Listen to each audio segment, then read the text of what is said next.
दिल्ली की है। ये बात 2022 की है। दिल्ली में एक थाना है पांडव नगर पुलिस स्टेशन। 5 जून को रामलीला मैदान की झाड़ियों में एक लावारिस प्लास्टिक का बैग पड़ा था।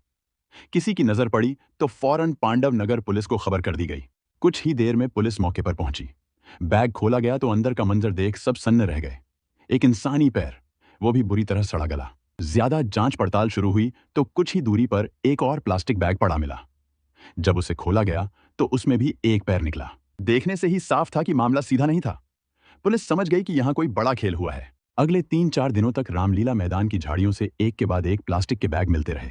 पुलिस हर बार बैग खोलती और अंदर से कोई न कोई इंसानी अंग निकल आता। कुल मिलाकर 2 पैर, 2 जांघ, 2 हाथ और एक सिर बरामद हुआ। लेकिन सिर की हालत इतनी खराब थी कि चेहरा पहचानना नामुमकिन था। अब मामला और संगीन लगने लगा। पुलिस ने पूरे इलाके को छान मारा, लेकिन लाश का कोई और टुकड़ा हाथ नहीं लगा। फॉरेंसिक टीम को बुलाया गया, जिसने इन टुकड़ों को लाल बहादुर शास्त्री हॉस्पिटल में सुरक्षित रखवा दिया। इसके बाद पुलिस ने बाकी इलाकों की भी तलाशी ली, मगर कहीं और कोई सुराग नहीं मिला। मामला जितना खुल रहा था उतना ही उलझता जा रहा था। कत्ल बड़ी बेरहमी से किया गया था। लाश के टुकड़े जिस हाल में मिले थे, उन्हें देखकर साफ था कि कातिल ने पहचान मिटाने की पूरी कोशिश की थी। मामला बेहद संगीन था, इसलिए लोकल पुलिस से केस लेकर क्राइम ब्रांच को सौंप दिया गया। मगर दिक्कत यह थी कि कातिल का तो दूर दूर तक कोई सुराग नहीं था। मरने वाले की पहचान तक नहीं हो पा रही थी। सिर्फ इतना तय था कि लाश किसी पुरुष की है। अब पुलिस ने एक स्पेशल टीम बनाई। सबसे पहले आसपास के तमाम थानों से गुमशुदगी की रिपोर्ट खंगालनी शुरू की गई। सिर्फ पूर्वी दिल्ली ही नहीं, बल्कि दिल्ली से सटे उत्तर प्रदेश के कुछ थानों में भी तलाश की गई। लेकिन नतीजा असफल रहा। कहीं से कोई सुराग नहीं मिल रहा था। कातिल ने अपना खेल बहुत सफाई से खेला था। पुलिस ने रामलीला मैदान के आसपास लगे तमाम सीसीटीवी कैमरों की फुटेज खंगाली, मगर कोई ठोस सुराग नहीं मिला। वक्त बीतता गया, महीनों गुजर गए, लेकिन केस जस का तस बना रहा। आखिरकार पुलिस ने फैसला किया कि वो एक बार फिर से सभी सीसीटीवी फुटेज को तसल्ली से देखेगी। इसी दोबारा जांच में पहली कामयाबी हाथ लगी। रामलीला मैदान के पास लगे एक कैमरे की फुटेज में 31 मई और 1 जून की रात 2 लोग दिखाई दिए। दोनों के हाथ में बैग थे और वे मैदान की ओर बढ़ रहे थे। थोड़ी देर बाद वहीं दोनों लौटते भी नजर आए। फुटेज से इतना तो साफ हुआ कि उनमें से एक महिला थी और एक पुरुष। लेकिन रात का वक्त था, रोशनी कम थी और कैमरे की क्वालिटी भी ज्यादा अच्छी नहीं थी, इसलिए उनके चेहरे पहचानना मुश्किल था।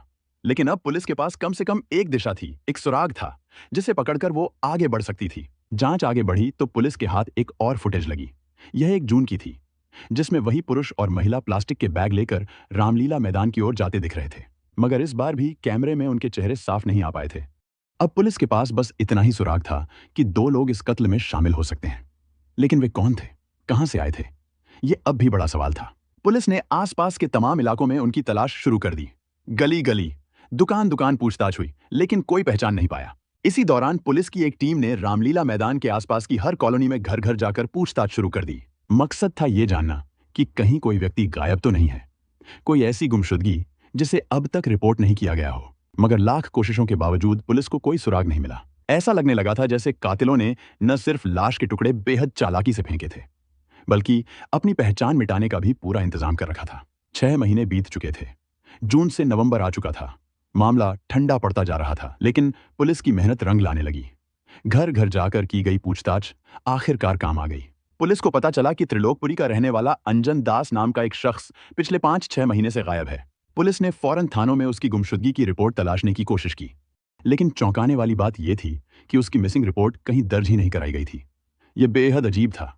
किसी का महीनों तक लापता रहना और किसी का रिपोर्ट न लिखवाना, कुछ तो गड़बड़ थी।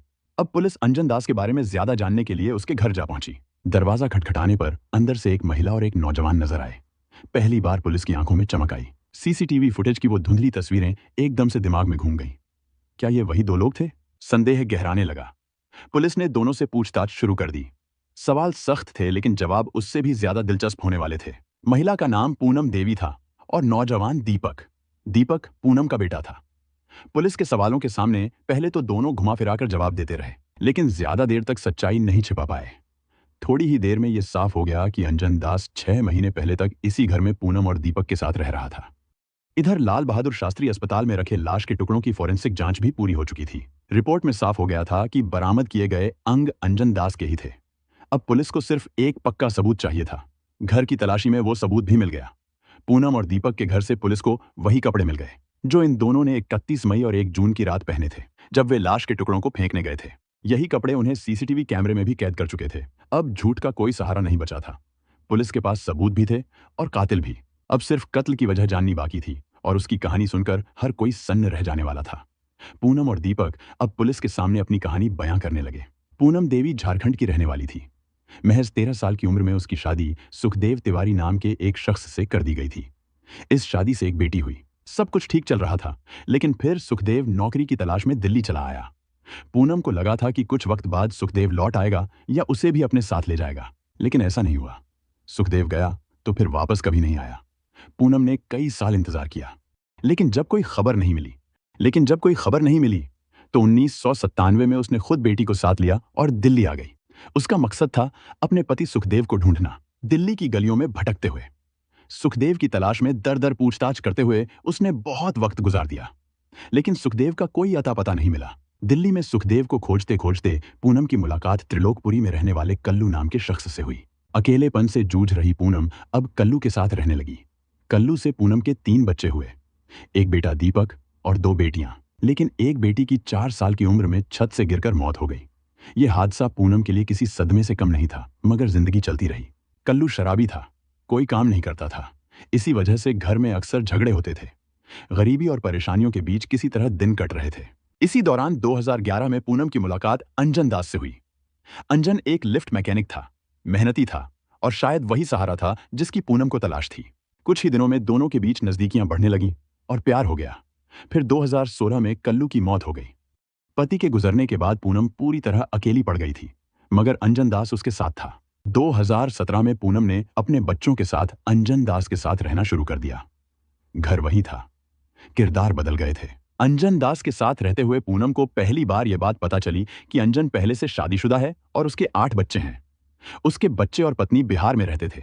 अंजन को भी शराब पीने की आदत थी और पूनम के साथ रहने के दौरान उसने अपना कामकाज भी छोड़ दिया था।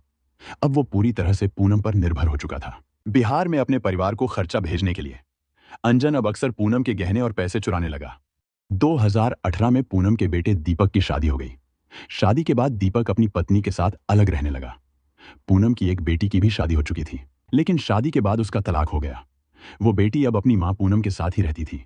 इसी बीच पूनम को यह भी पता चला कि अंजन दास उसकी तलाकशुदा बेटी और दीपक की पत्नी यानी अपनी बहू पर बुरी नजर रखता था। अंजन दास ने कई बार अपनी सौतेली बेटी और बहू के साथ जबरदस्ती करने की कोशिश की थी, जो कि पूनम और दीपक के लिए बर्दाश्त करना मुश्किल हो गया था। जब यह बात दीपक को पता चली तो उसकी आंखों में बदले की आग जलने लगी। उसी पल से अंजन की मौत की स्क्रिप्ट लिखी जाने लगी थी। 30 मई 2022 की रात त्रिलोकपुरी के घर में एक खौफनाक साजिश को अंजाम दिया गया। दीपक और पूनम ने अंजन को शराब पिलाई, जिसमें उन्होंने बेहोशी की दवा भी मिला दी थी। जैसे ही शराब और दवा का असर हुआ, दीपक ने पहले से खरीदी हुई डैगर को बाहर निकाला और अंजन के गले पर ताबड़तोड़ वार कर दिया। उसने अंजन के पूरे शरीर पर कई वार किए, जिससे उसकी मौत हो गई। कत्ल के बाद पूरी रात लाश कमरे में पड़ी रही और अगली सुबह तक खून पूरी तरह से जम चुका था। मां बेटे ने मिलकर पहले खून साफ किया और फिर लाश के टुकड़े करने का खतरनाक कदम उठाया। दोनों ने पूरे शरीर को काटकर छोटे छोटे टुकड़े किए और फिर उन्हें पॉलिथीन में भरकर फ्रिज में रखना शुरू कर दिया। 31 मई की रात जब टुकड़े फ्रिज में रखे गए थे तो दीपक और पूनम ने पहले हिस्से को निकाला और रामलीला मैदान की ओर करीब 200 मीटर दूर जाकर टुकड़ों को फेंक दिया। पुलिस को जो सीसीटीवी फुटेज मिली थी वह उसी रात की थी। अगले 3-4 दिनों तक यह सिलसिला जारी रहा। हर दिन और रात फ्रिज से लाश के टुकड़े निकालकर वे उन्हें रामलीला मैदान की झाड़ियों और पास के गंदे नाले में फेंकते रहे। जब सारे टुकड़े ठिकाने लग गए तब पूनम और दीपक ने घर की सफाई की। उन्होंने फिनाइल से पूरे घर की सफाई की, फ्रिज को साफ किया और फिर कमरे की दीवारों को पेंट करवा दिया ताकि कोई भी सबूत बचा न रहे। 6 महीने बीत चुके थे और मां बेटे पूनम और दीपक अब भी कानून की गिरफ्त से दूर थे। अंजन दास का राज अब भी राज बना हुआ था और दोनों ने पूरी तरह से अपने अपराध को छिपाने में सफलता पाई थी। पुलिस ने अंजन दास के मामले की गहराई से जांच शुरू की और जल्द ही सच्चाई तक पहुंच गई। कातिलों तक पुलिस की नजर पहुंची और इस कहानी का पर्दाफाश हुआ। पूनम और दीपक को आखिरकार गिरफ्तार कर लिया गया। उनके गुनाह अब सामने थे और कानून ने उन्हें पकड़ लिया।